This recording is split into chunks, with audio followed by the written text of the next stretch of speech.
അസ്സലാമു അലൈക്കും. Welcome back to Visal media. ഞാൻ ഫക്രുദ്ദീൻ പന്താവൂർ. ഇന്ന് രണ്ട് കാര്യങ്ങളാണ് പങ്കുവെക്കുള്ളത്. ഒന്ന്, ഇറാനിലെ പല പല നേതാക്കന്മാരും കൊല്ലപ്പെടുന്നത് ഇറാനികൾ തന്നെ നടത്തുന്ന ചതിമൂലമാണ് എന്നുള്ളതാണ്. ആ ഒരു കാര്യം പറയുന്നതിന് മുൻപ്, പെരുന്നാളിൻ്റെയൊക്കെ ആഘോഷങ്ങൾക്ക് വേണ്ടി കാത്തിരുന്ന ഒരു കുടുംബത്തിലേക്ക് എത്തിയൊരു വാർത്ത. തൃശ്ശൂർ ജില്ലയിലെ കുന്നംകുളം ചൂണ്ടലിനടുത്ത് ഇന്നൊരു അപകടം നടന്നു. ഫർസാന എന്ന് പേരുള്ള 20 വയസ്സുള്ള ഒരു പെൺകുട്ടി, മുഹമ്മദ് റാഫിയുടെ മകള്, അവർ ഇരുചക്രവാഹനത്തിൽ വരുമ്പോൾ കൂടെ ഒരു ബന്ധുണ്ട്. പൊടുന്നനെ വാഹനവുമായിട്ട് കൂട്ടിയിടിച്ചിട്ട് ഒരു വാഹനത്തിന് അടിയിൽപ്പെട്ടിട്ട് ഈ ഫർസാന തൽക്ഷണം തന്നെ മരണപ്പെട്ടു എന്നൊരു വാർത്ത. ഇന്നാ ലില്ലാഹി വ ഇന്നാ ഇലൈഹി റാജിഊൻ. سنخوض معاركنا معهم وسنمضي جموعا نردوهم ونعيد الحق المغتصب وبكل القوة ندفع. ഇപ്പോൾ പെരുന്നാളാവാനേ, ഒന്നുകിൽ നാളെ പെരുന്നാൾ അല്ലെങ്കിൽ മറ്റന്നാൾ പെരുന്നാൾ. ഈ ഒരു സമയത്ത് ഇത്തരം ഒരു അപകട വാർത്ത കേൾക്കുമ്പോൾ വല്ലാത്തൊരു ബേജാറ് തോന്നി. നമ്മളെല്ലാവരും ആ ഒരു ഫർസാനയ്ക്ക് വേണ്ടി ദുആ ചെയ്യുക. അള്ളാഹു അവരുടെ നോമ്പും ആരാധനകളും ജീവിതവും ഒക്കെ അള്ളാഹു സ്വീകരിക്കട്ടെ. സ്വർഗം കൊണ്ട് അള്ളാഹു സന്തോഷം നൽകട്ടെ. ഉപ്പ നേരത്തെ മരണപ്പെട്ടതാണ്. ഉമ്മ വളരെ ബുദ്ധിമുട്ടിയിട്ടാണ് ഇവരെ അത്രയും കരുതലോടുകൂടി വളർത്തി കൊണ്ടുവന്നത്. ഇപ്പോൾ അത് കേൾക്കുന്നൊരു വാർത്ത, ഫർസാന വാഹനാപകടത്തിൽ മരണപ്പെട്ടു എന്നുള്ളതാണ്. അപ്പോൾ നമ്മൾ ഈ ഒരു ചാനൽ നമ്മൾ അവർക്ക് ദുആ ചെയ്യാനുള്ള ഒരു മാർഗ്ഗമായിട്ട് നമ്മൾ യൂസ് ചെയ്യുക. എല്ലാവരും ആ ഒരു ഫർസാനയ്ക്ക് വേണ്ടി ദുആ ചെയ്യുക. തൃശ്ശൂർ ജില്ലയിലെ ചൂണ്ടലിനടുത്താണ്, കുന്നംകുളം ഭാഗത്താണ് ഈ ഒരു അപകടം നടന്നത്. അപ്പോൾ ഇൻഷാ അല്ലാഹ് ഞാൻ രണ്ടാമതൊരു കാര്യം പറഞ്ഞത്, ഇറാനികളുടെ ചതിമൂലമാണ് പലപ്പോഴും ഇറാനിലെ വലിയ വലിയ നേതാക്കന്മാർക്കെതിരെ ഇസ്രയേൽ ബോംബാക്രമണം, മിസൈലും നടത്തുന്നത്. കഴിഞ്ഞ ദിവസം ഞാൻ ഇറാനിലൊരു വീഡിയോയും ഫോട്ടോസും കണ്ടു. ലക്ഷക്കണക്കിന് ആളുകൾ പങ്കെടുക്കുന്ന ഒരു കബറടക്കൽ ചടങ്ങ്. അലി ലാരിജാനി എന്ന് പേരുള്ള ആയത്തുള്ള ഹുമൈനി കഴിഞ്ഞ പിന്നെ രണ്ടാമനായ ഒരാൾ ഖബറടക്കലിന് വേണ്ടിയിട്ട് ചടങ്ങിൽ ടെഹ്റാനിലേക്ക് എത്തിയത് ലക്ഷക്കണക്കിന് ആളുകളാണ്. സത്യത്തിൽ ഇദ്ദേഹത്തിനെ കൊന്നുകളഞ്ഞത് സ്വന്തം നാട്ടുകാർ തന്നെ കൊടുത്ത ചാരപ്രവർത്തനയും വഞ്ചനയും ചതിയും കാരണം ഇസ്രയേലും അമേരിക്കയും ലക്ഷ്യമിട്ട പ്രധാന രണ്ട് നേതാക്കന്മാർ, ഒന്ന് പരമോന്നത ആയത്തുള്ള ഹുമൈനി, യുദ്ധം തുടങ്ങിയ ദിവസം തന്നെ അദ്ദേഹത്തെ കൊന്നുകളഞ്ഞു. രണ്ടാമത് ഈ മനുഷ്യനാണ്. ഈ മനുഷ്യൻ എന്ന് പറഞ്ഞാൽ പിടികിട്ടാത്ത അത്രയും ബുദ്ധിശാലിയാണ്. അവിടുത്തെ സുരക്ഷാ കാര്യങ്ങൾ മുഴുവനും നിയന്ത്രിക്കുന്ന ഒരാൾ ഈ അലി ലാരിജാനിയാണ്. അപ്പം അദ്ദേഹത്തിനെ ഇസ്രയേലും അമേരിക്കയും ലക്ഷ്യമിട്ട് മൂപ്പർക്ക് അറിയാം. പക്ഷേ മൂപ്പര് ഇടക്കിടക്ക് ഇതിൻ്റെ താവളങ്ങൾ മാറും. അങ്ങനെ പലപ്പോഴും കൊതുസ് മോചനത്തിന് വേണ്ടി പരസ്യമായിട്ട് രംഗത്തിറങ്ങാനുള്ള ധൈര്യവും ഇദ്ദേഹം കാണിച്ചിരുന്നു. അങ്ങനെ കഴിഞ്ഞ ദിവസം ഇദ്ദേഹത്തിൻ്റെ നാട്ടുകാരാണ് ഇദ്ദേഹത്തോട് വിരോധമുള്ള ആളുകൾ, ഇറാനികൾ. നമ്മുടെ ഉള്ളിൽ നിന്ന് നമ്മൾ ചതിക്കുമ്പോഴേ നമ്മൾ പരാജയപ്പെടുള്ളൂ.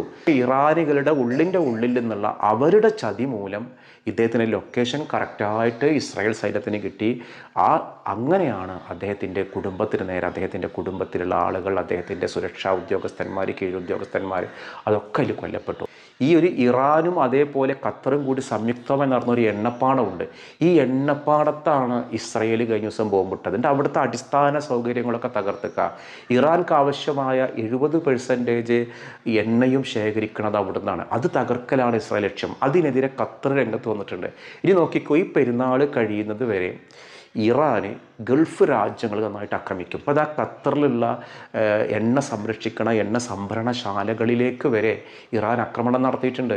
ഖത്തർ ഒടുവിൽ ചെയ്തത് ഇറാൻ്റെ എംബസി ഉദ്യോഗസ്ഥന്മാരെ മുഴുവൻ പുറത്താക്കി. 24 മണിക്കൂറിനകം രാജ്യം വിടണമെന്നാണ്. അപ്പോൾ ഇറാനെ സംബന്ധിച്ചിടത്തോളം തങ്ങളുടെ രാജ്യം ആക്രമിക്കപ്പെട്ടാൽ, തങ്ങളുടെ ഭരണ നേതൃത്വത്തിലുള്ള ആളുകൾ കൊല്ലപ്പെട്ടാൽ അവരാദ്യം ലക്ഷ്യം വെക്കുന്നത് ഗൾഫ് രാജ്യങ്ങളെയാണ്. ഇപ്പോൾ ജോർദാന് ഇസ്രായേലിനോട് തൊട്ടടുത്ത് നിൽക്കുന്നൊരു രാജ്യമാണ്. അവരൊരിക്കലും ഇസ്രായേലിനെതിരെ യുദ്ധം ചെയ്യില്ല. അവർ ഇറാനെ സഹായിക്കാനും തയ്യാറല്ല. എന്താ കാരണം എന്നറിയോ? ഈ ഇസ്രായേലിൽ നിന്നാണ് കുടിവെള്ളം എവിടേക്ക് പോണത്? ജോർദാനിലേക്ക് പോണത്. ജോർദാനിലെ ഭൂമി കുഴിച്ചാൽ ശുദ്ധജലം കിട്ടുന്നത് അപൂർവമാണ്. അപ്പോൾ അവർക്ക് കുടിവെള്ളം ഇല്ല. അപ്പോൾ ആ കുടിവെള്ളത്തിന് വേണ്ടി പിന്നീടുണ്ടായ ഇസ്രായേൽ അവരുടെ ശാസ്ത്ര സാങ്കേതിക വളർച്ചയിലൂടെ കടൽ വെള്ളം ശുദ്ധീകരിക്കുന്ന ടെക്നോളജിയൊക്കെ ഉണ്ടാക്കിയിട്ട് ബാരൽ കണക്കിന് വെള്ളം ശുദ്ധീകരിച്ചിട്ട് ആർക്ക് കൊടുക്കുന്നുണ്ട്? ഈ ജോർദാനിക്ക് കൊടുക്കുന്നുണ്ട്. ജോർദാൻ എന്ന മുസ്ലിം കൊടുക്കുന്നുണ്ട്. ഫലം എന്ത് ചെയ്യണം? ഇറാൻ എന്തെങ്കിലും ആക്രമണം നടത്തുമ്പോൾ തങ്ങളുടെ ഭൂമിയിലൂടെ ഇറാൻ്റെ എന്ത് വരാൻ പാടില്ല? ആയുധങ്ങൾ ഇസ്രായേൽ മണ്ണിലേക്ക് വരാൻ പാടില്ല. അതിനുള്ള അനുമതി കൊടുക്കരുത് എന്നുള്ളതാണ്. അതുകൊണ്ട് തന്നെ ജോർദാൻ അടക്കമുള്ള മുസ്ലിം രാജ്യം ഇസ്രായേലിനൊപ്പമാണ് എന്നുള്ളതാണ്. ഇറാനെ സംബന്ധിച്ചിടത്തോളം അമേരിക്കയുടെ സൈനിക താവളങ്ങൾ ആക്രമിക്കാമെന്ന് മാത്രമാണ് ഇതുവരെ ലക്ഷ്യം. പക്ഷേ ഇനി അങ്ങനെയല്ല. ഈ ഒരു അലി ലാരിജാനിയെ കൊലപ്പെടുത്തിയതോടുകൂടി ഇറാൻ പറയുന്നത് ഇനി മുതൽ ഖത്തറിനടക്കമുള്ള രാജ്യങ്ങൾക്ക് കോടികളുടെ നഷ്ടമുണ്ടാക്കുന്ന രീതിയിൽ എല്ലാ സ്ഥലങ്ങളിലേക്കും ഞങ്ങൾ ആക്രമണം വ്യാപിപ്പിക്കും. അതിൽ പ്രധാനപ്പെട്ട ഒന്ന് ഈ എണ്ണ സംഭരണശാലകളാണ്. എണ്ണ സംഭരണശാലകൾ തകർത്തു കഴിഞ്ഞാൽ രാജ്യത്ത് മാത്രമല്ല പ്രശ്നം, ഈ ലോകത്തുള്ള എല്ലായിടങ്ങളിലും പ്രശ്നമാണ്. ഗൾഫ് രാജ്യങ്ങളിലൊക്കെ ജോലിയെ അത് ബാധിക്കും. അത് ബാധിച്ചാൽ പിന്നെ നമ്മൾ മലയാളികളെ പ്രധാനമായിട്ട് ബാധിക്കും. കാരണം ഈ നമ്മുടെ നാട്ടിലുള്ള പ്രവാസികളിൽ ഒരു 80% ഉള്ളത് എവിടെയാണ്? മലയാളികളായ ആളുകളാണ്. നമ്മുടെ ഇന്ത്യയിൽ നിന്ന് പോയ പ്രവാസികളുടെ 80% എടുത്താൽ ഇന്ത്യക്കയിൽ ഉള്ളത് മലയാളികളാണ്, പ്രത്യേകിച്ച് UAE-യിൽ. അപ്പോൾ ഇറാൻ ലക്ഷ്യമിടുന്നത് UAE, ഖത്തർ, സൗദി പോലെയുള്ള രാജ്യങ്ങളെയാണ്. ഇപ്പോൾ ട്രംപ് പറയുന്നത് ഈ ഹോർമുസ് കടലിടുക്ക് ഞങ്ങൾ പിടിച്ചടക്കും. അത് കരസേനകൾ അയച്ചുകൊണ്ടിരിക്കുകയാണ്. ഇത് നമ്മൾ ചില മാധ്യമങ്ങളിലൊക്കെ കണ്ടു കഴിഞ്ഞാൽ യുദ്ധത്തിൻ്റെ ഒരു ഭാഗം മാത്രമാണ് നമ്മൾ മാധ്യമങ്ങൾ കാണുന്നത്. ട്രംപിനെ സംബന്ധിച്ചോളം നഷ്ടപ്പെടാനൊന്നുമില്ല. യഥേഷ്ടം അവർക്ക് പണമുണ്ട്, യഥേഷ്ടം അവർക്ക് എന്തുണ്ട്, ആയുധങ്ങളുണ്ട്. പക്ഷെ ഒരു കാര്യം ഞാൻ അത്ഭുതപ്പെടുത്തുന്നു, ഇത്രയും ശക്തമായ ഇസ്രയേലിൻ്റെയും അമേരിക്കയുടെയും മുന്നിൽ ഇപ്പോഴും ചങ്കൂറ്റത്തോടു കൂടി നിലനിൽക്കാൻ കഴിയുന്ന ഇറാനിൻ്റെ ആത്മവീര്യമുണ്ടല്ലോ, ആയുധശേഷിയുണ്ടല്ലോ, അത് അത്ഭുതപ്പെടുത്തുന്ന ഒരു കാര്യം തന്നെയാണ്. കാരണം ഒരു ഭാഗത്ത് ശക്തരായ ഇസ്രായേൽ, പിന്നെ അമേരിക്ക, അവർക്കെല്ലാ ആയുധങ്ങളും ടെക്നോളജിയും അവരുടെ മുന്നിലുണ്ട്. പക്ഷേ എന്നിട്ടും ഏറ്റവും നിർഭാഗ്യം എന്താണെന്ന് വെച്ചാൽ ഇസ്രായേൽ ഇടുന്ന ബോംബിലൊക്കെ ഇറാനിൻ്റെ പരമോന്നത നേതാക്കന്മാരോ ഭരണകേന്ദ്രത്തിലെ 1-ാം നമ്പർ സ്ഥാനക്കാരൊക്കെ കൊല്ലപ്പെടുമ്പോൾ തിരിച്ചങ്ങോട്ടിടുന്നതിൽ ഒരു ഇസ്രായേലിൽ ഒരു പ്രധാനപ്പെട്ട ഒരാളും കൊല്ലപ്പെടുന്നില്ല. ആകെ ഇസ്രായേലിൽ മരണപ്പെട്ടത് വെറും 14 പേരാണ്. പിന്നെ ഒരു 100 കണക്കിന് ആളുകൾക്ക് പരിക്ക്. അതേസമയം ഇറാനിൽ ആയിരക്കണക്കിന് ആളുകൾ ഇപ്പോഴേ മരണപ്പെട്ടു. അവരുടെ 10-200 കപ്പലുകൾ തകർത്തു. അതോടൊപ്പം ഹോർമുസ് കടലിടുക്ക് തങ്ങൾ പിടിച്ചടക്കുമെന്ന് അമേരിക്ക, ട്രംപ് അവകാശപ്പെടുന്നു. അതോടൊപ്പം അവരുടെ കാർക്ക് ദ്വീപ് പിടിച്ചടക്കുമെന്ന് ട്രംപ് അവകാശപ്പെടുന്നു. അപ്പോൾ ലോകരാജ്യങ്ങളുടെ സമ്മർദ്ദങ്ങളൊക്കെ ഉണ്ടായിട്ടും ഇറാനെ പിടിച്ചു നിൽക്കാൻ കാണിക്കുന്ന മനസ്സ് അരക്ഷിതാവസ്ഥയാണ് ഗൾഫ് രാഷ്ട്രങ്ങൾ. കാരണം ഗൾഫ് രാഷ്ട്രങ്ങൾ നമ്മളൊരു ഫോട്ടോ എടുത്താലോ വീഡിയോ എടുത്താലോ ഓൻ്റെ ജോലി പോവുക എന്ന് മാത്രമല്ല, ഓൻ അറസ്റ്റ് ചെയ്യും. നമ്മുടെ നാട്ടിലത്തെ പോലെയല്ല. കാരണം അവിടെ നടക്കുന്ന തകർച്ചകളോ അവിടെ നടക്കുന്ന പ്രശ്നങ്ങളോ പുറത്തേക്ക് വിടാൻ അവർ സമ്മതിക്കില്ല. ഇപ്പം നിരവധി മലയാളികളടക്കമുള്ള ആളുകൾ UAE-യിൽ അറസ്റ്റിലായി. UAE-യിൽ മാത്രമല്ല, സൗദിയിലും ബഹ്റൈനിലും ഖത്തറിലൊക്കെ അറസ്റ്റിലാവുന്നുണ്ട്. ഇവർ വന്നിട്ട് ഇങ്ങനെ വെറുതെ ഒരു മൊബൈൽ എടുത്തിട്ട് ഒരു ഫോട്ടോ എടുത്തിട്ട് നാട്ടിലേക്ക് സെൻഡ് ചെയ്താലും മതി പ്രശ്നമാവാൻ. പ്രത്യേകിച്ച് സൗദി അറേബ്യ പറയുന്നത് ഒരു കാരണവശാലും നിങ്ങൾ പെരുന്നാൾ ആഘോഷിക്കാൻ വേണ്ടി മരുഭൂമിയിൽ പോയി കഴിഞ്ഞാൽ അവിടുത്തെ ഫോട്ടോസോ വീഡിയോസോ എടുക്കുന്നത് അതൊക്കെ തന്ത്രപ്രധാനമായ മേഖലയാണ്, ഇടാൻ പാടില്ല എന്നാണ് പറയുന്നത്. അപ്പോൾ സത്യത്തിൽ ഗൾഫ് രാജ്യങ്ങൾക്ക് വലിയ സാമ്പത്തിക ഭാരമാണ് ആരുണ്ടാക്കി വെക്കുന്നത്? ഇറാൻ. ഒരിക്കലും ഞാൻ ഈ ഒരു വിഷയത്തിൽ ഗൾഫ് രാജ്യങ്ങൾ ആക്രമിക്കുന്ന ഒരു വിഷയത്തിൽ ഞാൻ ഇറാനെ സപ്പോർട്ട് ചെയ്യില്ല. കാരണം ഒരുപാട് ആളുകൾക്ക് അന്നം തരുന്നൊരു രാജ്യമാണ് ഗൾഫ് രാജ്യങ്ങൾ. ഗൾഫ് രാജ്യങ്ങൾ ഇസ്രായേലിൻ്റെയും അമേരിക്കയുടെയും കൂടെ നിൽക്കുകയാണെങ്കിലും ആ രാജ്യത്ത് സുരക്ഷിതമായിട്ട് ജീവിക്കാനുള്ള സൗകര്യം ഉണ്ടായിരുന്നു. ജോലി ചെയ്യേണ്ടവർക്ക് ജോലി ചെയ്യാം, അർമാദിക്കേണ്ടവർക്ക് അർമാദിക്കാം, എങ്ങനെ വേണമെങ്കിലും നടക്കാം. അല്ല, ഫ്രീഡം ഉള്ള രാജ്യങ്ങളാണ്. പക്ഷേ ഈ ഒരു എന്താ പറയുക, എപ്പോഴും ഈ ഒരു പ്രശ്ന സങ്കീർണമായ ഇറാനെ പോലെയുള്ളൊരു സാഹചര്യമല്ല ഗൾഫ് രാജ്യങ്ങൾ.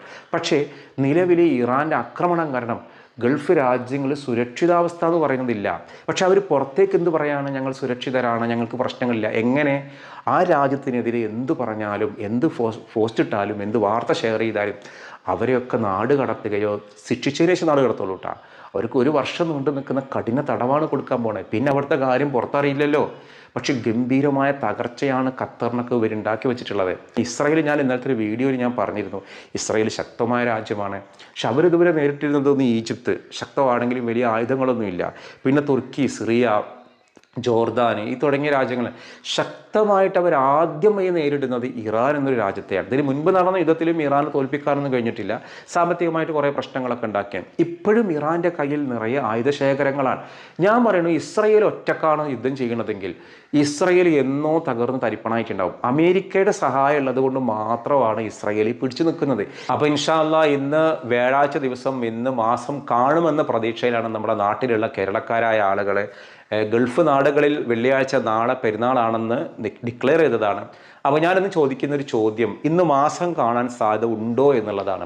ഞാൻ മനസ്സിലാക്കുന്നൊരു കാര്യം, ഇതിൻ്റെ കാലാവസ്ഥയുമായിട്ട് ബന്ധപ്പെട്ടൊക്കെ സംസാരിച്ചുമ്പോൾ ഇന്ന് മാസം കാണാൻ സാധ്യതയില്ല. അതായത് നാളെയും എന്തുതന്നെയാണ്, നോമ്പായിരിക്കാനാണ് സാധ്യത. എൻ്റെ ഒരു വിലയിരുത്തൽ അങ്ങനെയാണ്. ഇനി നിങ്ങളുടെ വിലയിരുത്തൽ എങ്ങനെയാണെങ്കിൽ താഴെ ഒന്ന് കമൻറ്റ് ചെയ്യാം. അപ്പോൾ ഞാൻ അങ്ങനെ പറയാൻ കാരണം, ഇന്ന് നമ്മുടെ നഗ്നനേത്രങ്ങൾ കൊണ്ട് ചന്ദ്രനെ കാണാൻ ഇന്ന് രാത്രി സാധ്യമല്ല. അപ്പോൾ ആ സാഹചര്യം അങ്ങനെ ആയ സ്ഥിതിക്ക് നമ്മൾ നോമ്പ് 30 വെള്ളിയാഴ്ച കൂടി പൂർത്തിയാക്കിയിട്ട് ശനിയാഴ്ച ആയിരിക്കും പെരുന്നാൾ എന്നുള്ളതാണ്. ഇനി മാസം കണ്ടാൽ നമുക്ക് മാസം കണ്ടാലും അൽഹംദുലില്ലാ, നോമ്പാണെങ്കിലും അൽഹംദുലില്ലാ, നമുക്ക് അൽഹംദുലില്ലാ തന്നെയാണ് എപ്പോഴും ഉള്ളത് കേട്ടോ. ഇപ്പോൾ വെള്ളിയാഴ്ച കൂടി നോമ്പായാൽ അതിലേറെ സന്തോഷം, പെരുന്നാളായാൽ അതും സന്തോഷം. നമുക്കെന്താ സന്തോഷത്തിന് കുറവ്?